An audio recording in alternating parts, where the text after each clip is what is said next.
Pessoal, hoje a gente vai ver um negócio muito doido, muito legal. É o plano de Argand-Gauss, tá? Imagina que você acordou de manhã, depois da aula de números complexos, e ficou pensando assim, olha, o número complexo não é formado por uma parte real e uma parte imaginária? Legal. A parte real é um número real, E a parte imaginária? Também é um número real. A parte imaginária, nesse exemplo que eu coloquei aqui, olha, z igual a 1 mais raiz de 3i, a parte imaginária é o raiz de 3, que é um número real, presta atenção. Ele multiplica a unidade imaginária, por isso chama-se parte imaginária. Mas a parte imaginária é um número real. E aí, olha só que ideia maluca. Se eu tenho dois números reais para representar um número complexo, e um vem primeirinho lá, que é a parte real, o outro vem em segundo lugar, que é a parte imaginária, eu posso associar o meu número complexo a um par ordenado. Puxa, grande ideia, é verdade.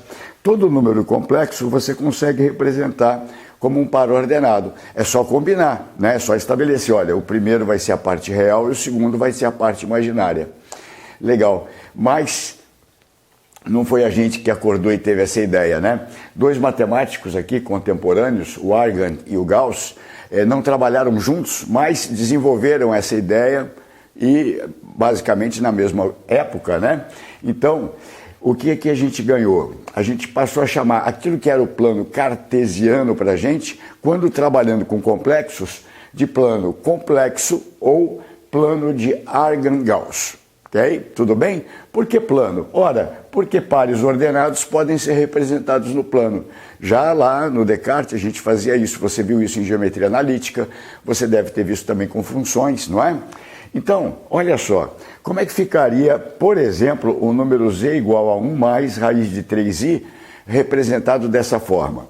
Você tem aqui um par ordenado, onde o primeiro elemento é a parte real, o segundo elemento é a parte imaginária. E aí, os eixos das abscissas, que você representava lá o x, né? Agora passa a representar a parte real do número complexo, real de z. Então, o número complexo é o z, nesse formato. A parte real está representada nesse eixo. Pode ser positivo, pode ser negativo, pode ser qualquer número real.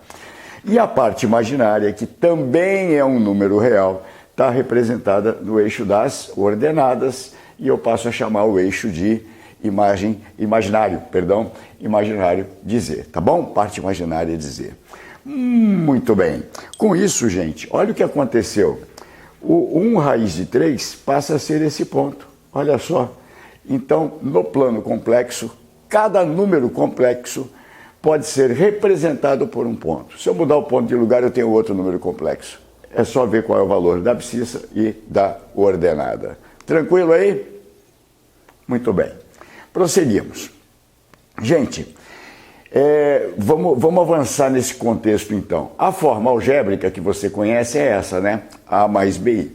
A forma geométrica, ou seja, essa maneira de representar que a gente arrumou aqui, a gente passa a representar por uma coisa que a gente chama de afixo.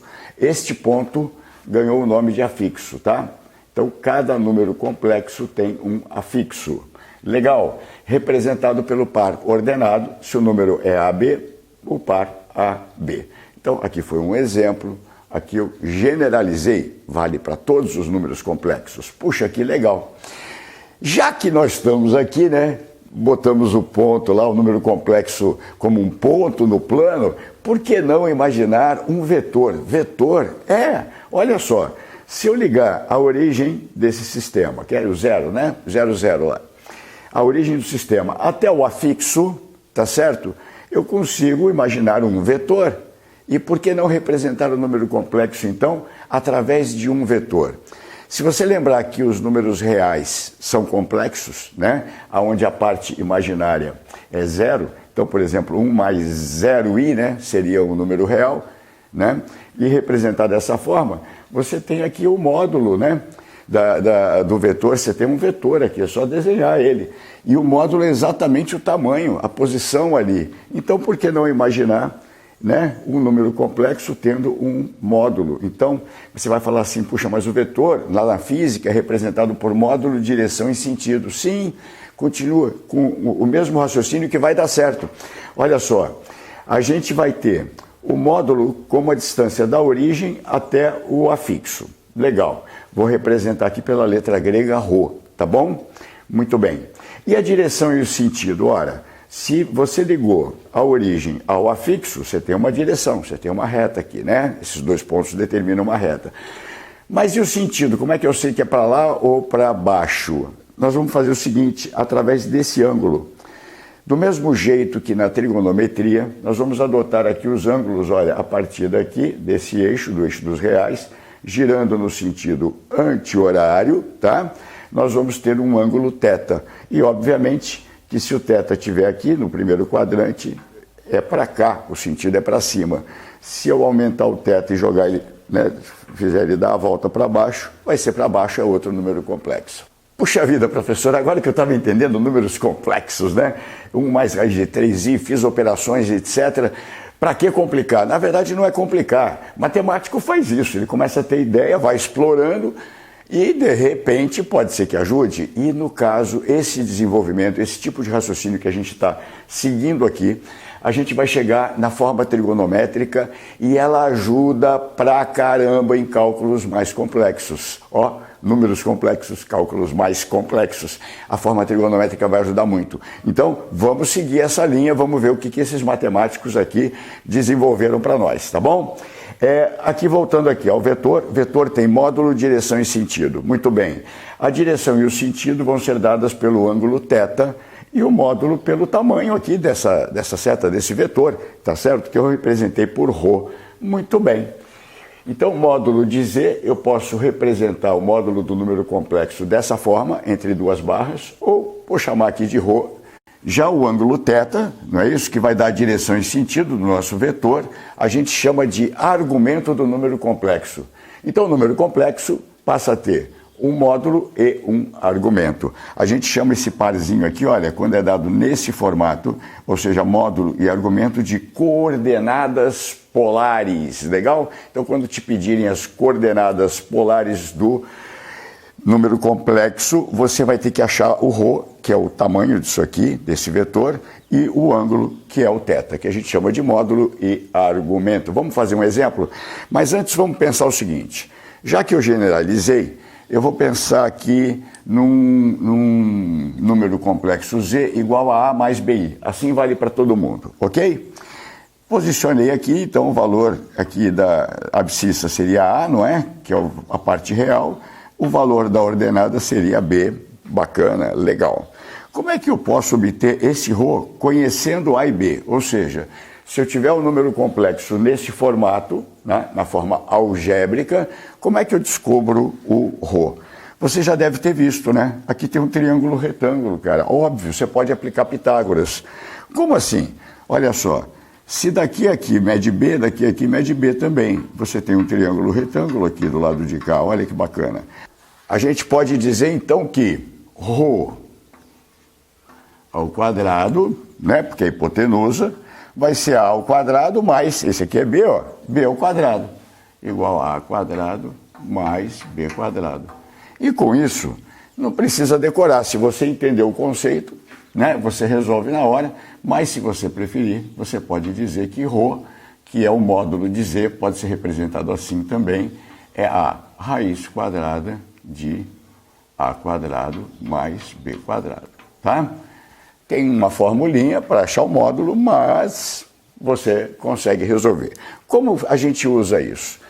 Exemplo, dado o número complexo, eu vou manter esse exemplo para nós aqui. 1 mais raiz de 3i, calcule o seu módulo. Vamos nós. Ora, 1 mais raiz de 3i, o nosso A vale quanto? O nosso A vale 1. E o nosso B? O nosso B vale raiz de 3, entendeu? Então, de acordo com isso, o módulo, ó, se eu for desenhar aqui, é esse cara aqui, ó. É esse vetor que eu estou me referindo, tá? Olha lá.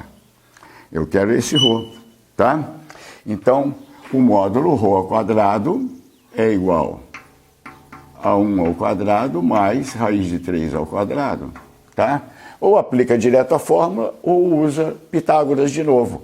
Então daqui você vai ter, vamos fazer de cabeça, gente?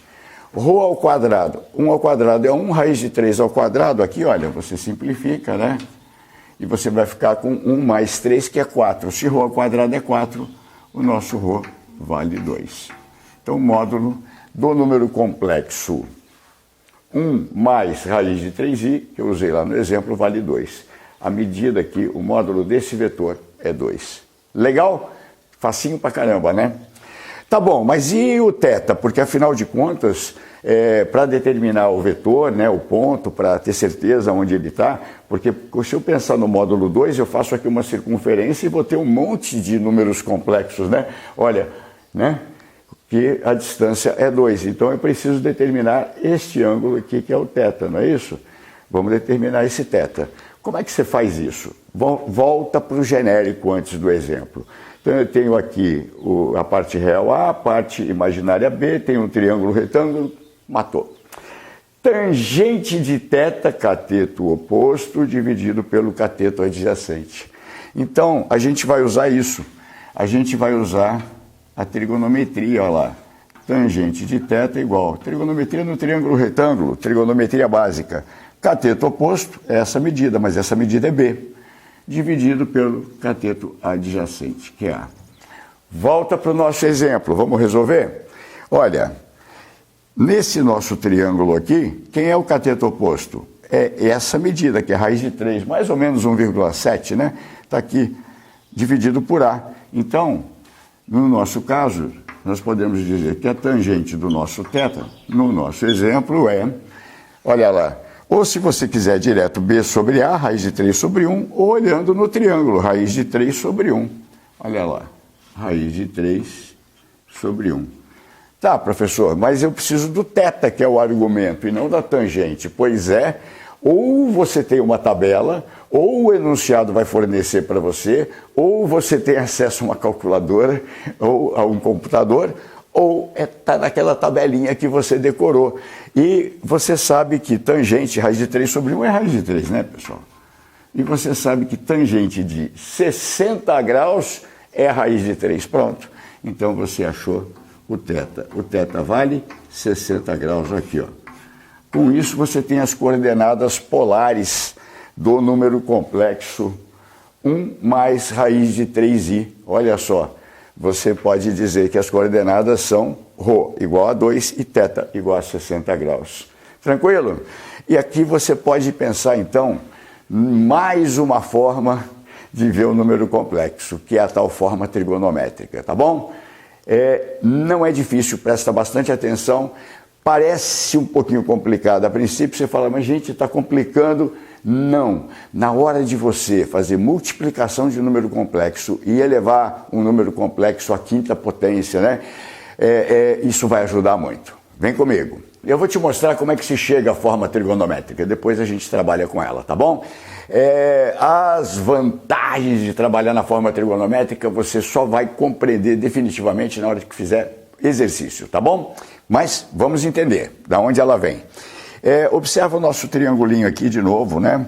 Aqui esse cateto mede A, ó. Esse aqui mede A. Esse outro aqui mede B, né? Ó.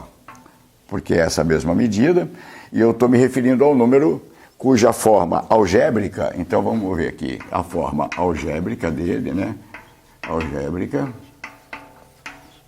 é dado por A mais BI. E eu quero escrever agora ele na forma trigonométrica. Olha o que eu vou fazer. Eu posso dizer que seno do ângulo θ é cateto oposto dividido pela hipotenusa? Sim. Seno de θ é B dividido pelo Rho. Então vamos escrever isso. Seno de θ é igual a B dividido pelo Rho. Sim ou não? Sim. Com isso, eu posso concluir que o B, esse B aqui, pode ser dado por Rho vezes seno θ. Olha o que eu vou fazer, eu vou passar multiplicando para cá. Pode. Então, guarda isso. B é igual a Rho vezes seno θ. Olha o que eu estou fazendo, tá? Eu estou tentando transformar esta forma algébrica do que a gente chama de forma trigonométrica, ou seja, estou tentando usar as coordenadas polares, ρ e θ, certo? E consegui já substituir o B, tá vendo? Por ρ seno θ. Então falta aquele A, é fácil, você já entendeu o B? Veja, o que é o cosseno de θ? Ah, é o cateto adjacente pela hipotenusa, sim? Então você pode escrever que cosseno de θ é igual cateto adjacente a pela hipotenusa, que é ρ. Olha só, cateto adjacente ao θ, né? Pela hipotenusa.